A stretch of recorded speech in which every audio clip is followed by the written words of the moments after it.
L'ensemble L'Harmonie des saisons vient de lancer chez Atma Bach et certains concertos. Et pour nous parler de tout ça, il y a Mélissande Corriveau qui fait partie de l'ensemble, à qui nous souhaitons, Sylvie et moi, la bienvenue. Bonjour. Bonjour. Bonjour. Vous avez travaillé, j'imagine, pendant un certain temps pour d'abord choisir des concertos et en même temps les pièces et les musiciens qui l'accompagnent. Oui, ben en fait, à l'Harmonie des saisons, on a un noyau assez régulier de collègues euh, dans le milieu de la musique ancienne, des experts sur instruments d'époque. Alors, notre noyau est constitué depuis quelques années déjà assez stable, en fait, de gens, d'experts dans le milieu et aussi des membres de la relève, parce qu'on croit beaucoup à cette synergie des différentes générations dans notre ensemble.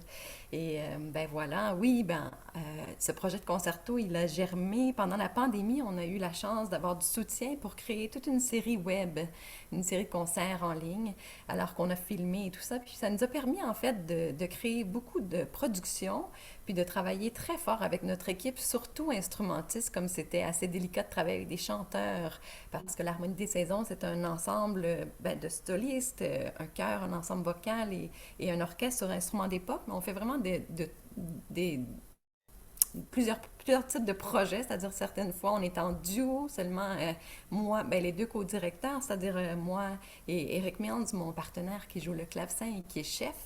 Euh, Puis ça va jusqu'à des projets, bien sûr, d'une quarantaine d'artistes. Mais pendant la pandémie, donc, on a vraiment visé des plus petits projets, puis beaucoup de musique instrumentale.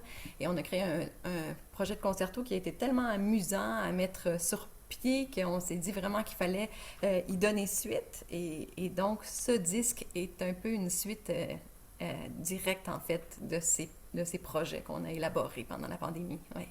Est-ce qu'il y a un de ces concertos qui, en particulier, que vous voulez mettre de l'avant en particulier? Euh, Moi, je les aime tous. C'est de la musique tellement extraordinaire. Comment choisir bac par-dessus bac? C'est comme le paradis sur le paradis. C'est difficile.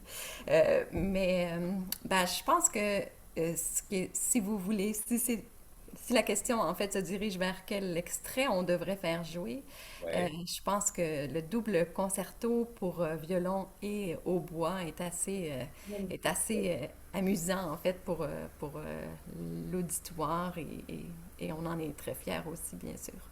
Parlez-moi de certains de vos instruments, par exemple, viol de gambe, en ce qui vous concerne, des instruments qui remontent à plusieurs années, plusieurs décennies, plusieurs siècles même.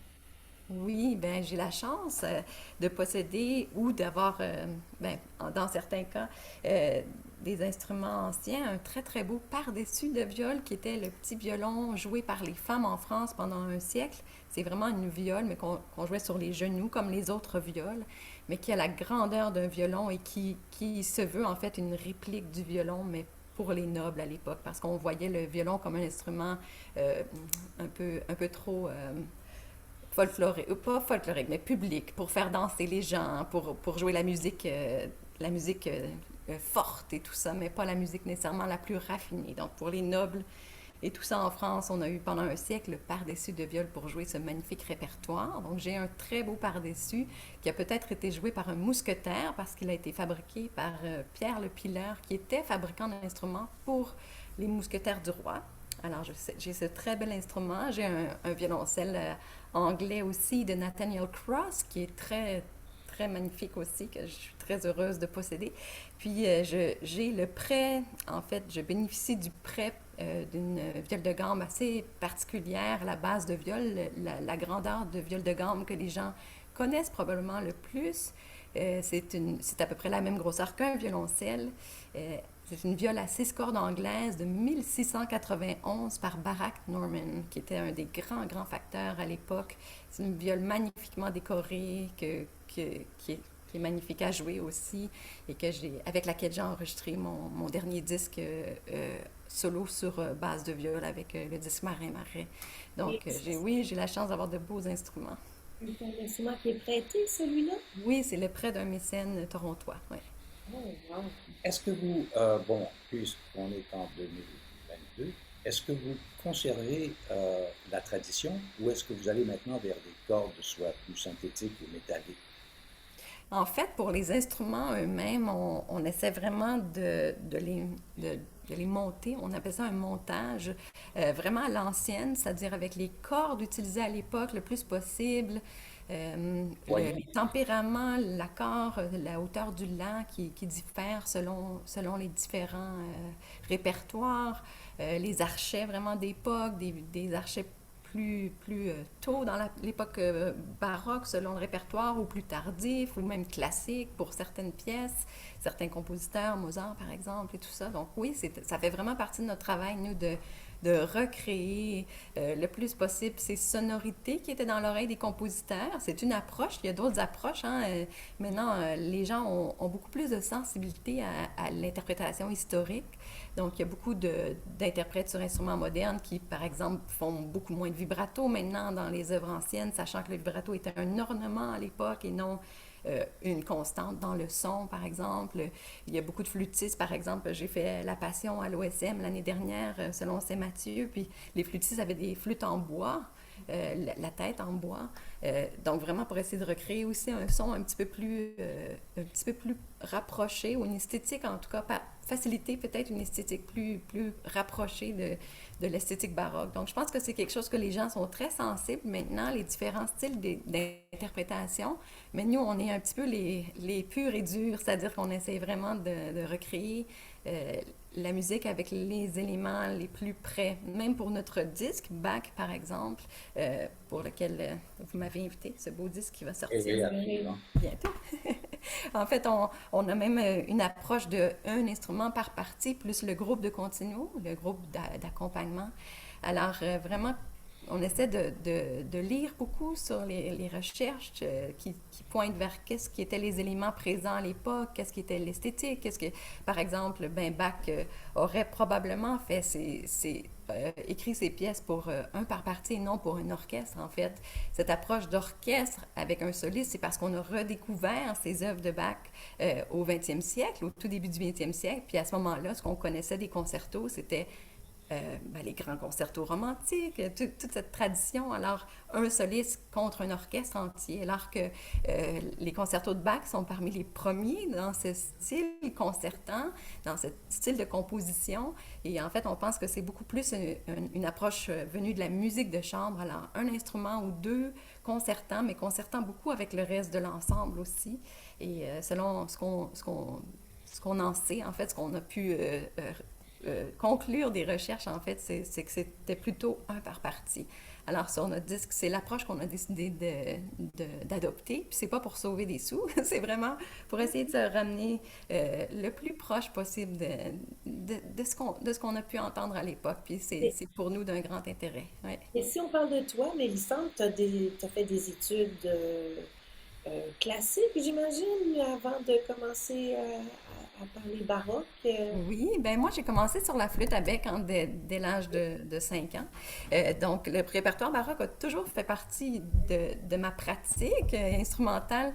Comme la flûte à bec, il n'y a pas vraiment d'autres répertoires. Ben, il y a du répertoire maintenant contemporain, mais je veux dire, après la période baroque, c'est un instrument comme la viole de gamme qui est disparu. Alors j'étais sensibilisée, puis j'allais voir des concerts, beaucoup de musique ancienne. Ensuite, j'ai commencé le violoncelle vers 11 ans. Puis à ce moment-là, ben oui, c'était le violoncelle moderne. Puis j'ai fait un peu quelques années au Conservatoire de musique de Montréal avec Denise Brotte. Puis ben, à l'université, en fait, j'ai fait un bac en flûte à bec. Puis à ce moment-là, on me demandait de faire un instrument harmonique. Puis je faisais le conservatoire à plein temps aussi. Alors j'ai été un petit peu suppliée, le doyen à l'époque, de me laisser faire du violoncelle baroque qui occupe la ligne quand même d'accompagnement beaucoup dans la musique ancienne. Il m'a dit, ouais, mais c'est pas très par accord. Donc on m'a donné la permission de faire la viole de gamme, qui est pas si loin du violoncelle, mais quand même qui est tout un autre apprentissage. Puis en fait, j'en suis très heureuse parce que je suis tombée pleinement en amour avec cet instrument-là, qui est probablement une des plus belles littératures aussi de toute la musique baroque pour instruments solistes ou pour instruments chambristes de la Renaissance et de la période baroque. C'est vraiment un instrument qui a été choyé au niveau du répertoire. Donc, ça a été ça a appelé mon cœur vividement. Oui. Lysandre, j'aimerais que vous me parliez un petit peu d'Eric Mill. Oui. Il est natif de New York et a dirigé une foule d'ensembles de musique ancienne. Parlez-moi un peu de lui. Il est claveciniste, il est aussi Oui. directeur artistique de l'ensemble. Oui, on est co-directeur de l'ensemble. Eric, c'est le chef, oui, bien sûr. Puis c'est un organiste de formation et un claveciniste de formation. Il a étudié, lui, à Juilliard et à Columbia, à New York. C'est un New-Yorkais. Et en fait, il est atterri un peu dans le milieu montréalais de la musique ancienne depuis une vingtaine d'années, sous l'invitation en premier du cercle autour de Suzy Napper, Bruce Haynes. Voilà, ben, il a dirigé plein de disques. Et Euh, une cinquantaine de disques, il y a une discographie impressionnante. Absolument, absolument. Ben, c'est un grand artiste, puis on est bien chanceux qu'il ait adopté un peu Montréal comme seconde maison. Mais en fait, on est un couple dans la vie maintenant aussi depuis 15 ans. On est ensemble. Puis l'harmonie des saisons, c'est vraiment notre désir de... C'est né de notre désir de vouloir jouer ensemble et faire vraiment, ben, avoir la liberté aussi d'avoir la direction artistique complète de nos activités, puis tout ça, de créer notre cercle autour de nous, puis de faire des projets ensemble. Alors, on a créé beaucoup de programmes depuis ces dernières dizaines d'années. Donc, une cinquantaine et plus de programmes différents, presque 200 concerts depuis le début. Puis c'est donc une association fructueuse ben, pour nous, c'est un projet de vie en fait. Oui, C'est c'est ça. commun aussi, l'harmonie des saisons. Puis euh, c'est Mais ça, sinon, j'ai juste la chance d'avoir un partenaire aussi fantastique, puis avec lequel c'est agréable de travailler. Ouais. si on parle justement de ce dernier opus, euh, il y a des concertos. Peux-tu nous présenter en fait l'album justement? Parce qu'il y a des Oui. concertos pour deux violons, pour Oui, il y a le fameux concerto pour deux violons, il y a un concerto pour violon et hautbois qui est une conjecture, hein. Puis il y a aussi un concerto pour hautbois d'amour qui est aussi une conjecture, c'est-à-dire que c'est c'est une réappropriation des concertos pour clavecin de Bach. En fait, ce sont tous des concertos à la base pour clavecin, sauf celui pour deux violons, et en fait qui ont été qui se sont fait réapproprier par d'autres instruments, avec cette idée que Bach réutilisait tellement son propre matériel, en fait, et utilisait. Donc, on peut retrouver un mouvement de cantate dans un concerto de brandebourgeois, par exemple, une symphonie de cantate dans un concerto de brandebourgeois, ou peu importe, vraiment, il recycle et recrée beaucoup sa musique lui-même. Alors, c'est un pas qui est assez facile à faire, celui de se dire, ben, pourquoi on prendrait pas tel concerto puis le donner à tels instruments? C'est quelque chose que si on le lui avait demandé ou si il y avait eu ces gens-là cette semaine-là dans sa ville, il aurait peut-être réarrangé lui-même sa musique pour... Donc, c'est quelque chose de plausible, mais qui n'est pas complètement historique, ces deux concertos-là avec l'usage du hautbois. Puis il y a un concerto de clavecin aussi qui est joué par Eric. Oui. OK. Et Mélissande, vous êtes investi une passion, c'est très évident. Oui. J'aimerais cependant, la curiosité m'amène, et le temps nous court après un peu. Est-ce que vous faites des fois comme à l'époque, c'est-à-dire faire la fête dans la cour du roi et de jouer pour le plaisir et la danse sur les parvis d'église? Ben, on fait un peu moins de fêtes comme ça, festives, avec des instruments mis à l'extérieur parce que nos instruments sont un peu fragiles, je dois vous le dire. Déjà, notre public, quand on est en salle, doit avoir la patience qu'on s'accorde entre chaque pièce, ou à peu près. Ouais, donc, de faire ça dehors, c'est un petit peu en demander beaucoup aux instruments anciens. Ça arrive, ça arrive. Mais Mais je m'en voudrais de ne pas nommer les solistes qui sont sur oui, ah dire. oui, il le faut, bien sûr. Je vais mettre une image à l'écran et vous pourrez peut-être nous les présenter de façon succincte. Oui. Voilà. Ah, ça c'est, oui, voilà. Donc, tout à gauche, Eric Means, notre directeur. Moi, tout de suite après. Ensuite, on a Julia Wedman, qui est une violoniste baroque fantastique qui habite Toronto et qui fait partie de l'ensemble Tafel Musique depuis une vingtaine d'années. Donc, une interprète avec vraiment une très, très grande sensibilité, beaucoup de connaissances. Et elle s'est investie auprès de notre ensemble comme premier violon solo depuis les derniers 3 ans. Ben, elle a aussi cet amour du partage de ses connaissances, puis elle fait un travail formidable avec notre section de violon. Ensuite, il y a Hélène Plouffe, une grande violoniste baroque aussi, qui Ah s'est oui, recyclée un peu vers les soins infirmiers, en fait, dans les dernières années, mais qui joue avec nous euh, l'alto, euh, avec une connaissance, ouais, avec un instinct harmonique incroyable, puis ben, la connaissance du répertoire parfaite. Elle connaît toutes les parties, bien sûr, elle les a jouées, de violon et tout ça.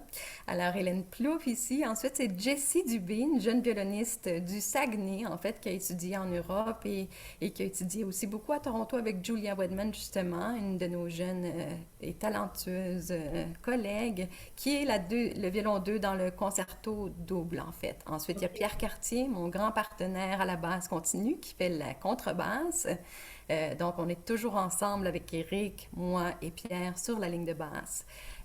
Ensuite, il y a Matthew John, qui est un des grands joueurs de hautbois baroque ici en Amérique du Nord, vraiment très connu, très reconnu, un son absolument bouleversant, fantastique sur l'instrument. Euh, je joue beaucoup, moi, en Europe avec certains ensembles, puis je peux vous dire que Matt a un son tellement puissant. Je- il adopte vraiment des pratiques très, très similaires à l'époque au niveau des hanches. C'est un peu un daredevil dans le sens qu'il il joue des hanches très épaisses, donc avec beaucoup de risques de craquer et une demande de pression très, très grande aussi. Mais ça crée aussi un son vraiment particulier et hors de l'ordinaire. Alors vraiment, je vous le recommande sur ce CD. Il joue deux très beaux concertos. Ensuite, j'ai pas vu le reste de l'image. Vous l'avez enlevé trop rapidement, mais je pense qu'il y avait Guillaume Villeneuve, un jeune aussi, très jeune violoniste, très actif ici sur la scène montréalaise. Il est français, mais il est venu faire ses études ici à l'Université de Montréal. Il est en charge du quatuor Cobalt et il fait beaucoup de violon historique aussi. Il est tout jeune et immensément doué. Il vient juste de gagner tous les prix au Festival baroque de la Mecque, au concours cette année. Et donc, très, très doué. On est très heureux de l'avoir aussi dans le milieu. Puis, une qui ne fait pas partie de la photo de groupe, mais qui était aussi sur le disque, c'est la jeune et très talentueuse aussi violoniste baroque Marie Nadeau-Tremblay, qui a fait Ah quelques oui. albums solo sur Atma Classique et qui fait aussi partie de notre équipe. Alors Elle voilà, était c'était les... Révélation Radio-Canada. Oui, l'année passée, Révélation Radio-Canada, en effet. Oui. Alors, Mélissande, ça a été vraiment super agréable de vous entendre, de partager votre passion comme ça, c'est très généreux. Je pense que Sylvie a beaucoup apprécié aussi. Oui, bien sûr. Et bon, quand je présente ce reportage, il y a la pochette que l'on peut voir aussi. Alors, vous pourriez peut-être en terminant nous la montrer. Vous montrez La le... la pochette? Excusez-moi. La pochette? Oui, oui, oui. Qu'on Oui. a fait imprimer pensant qu'on aurait nos disques de près lors de notre dernier concert. Mais les disques sont toujours pas arrivés. Alors voilà, on a quand même le Et dessus de j'imagine pochette. que vous avez un site internet où on peut suivre les concerts qui sont Oui, on a une présentés. très belle série de grands concerts sacrés cette année qui a lieu à l'abbaye de Saint-Benoît-du-Lac, qui est doublée aussi à Québec à l'église Saint-Dominique et parfois même ben, ailleurs. Par exemple, notre tournée du Messie cette année ira à Ottawa et au Vermont aussi. Et donc, une très belle saison qui sera dévoilée sous peu et beaucoup, beaucoup de belle musique avec des collègues fantastiques. Alors oui, harmoniedessaisons.org. On ira vous entendre et vous voir. Avec plaisir. C'est notre plaisir aussi. Oui.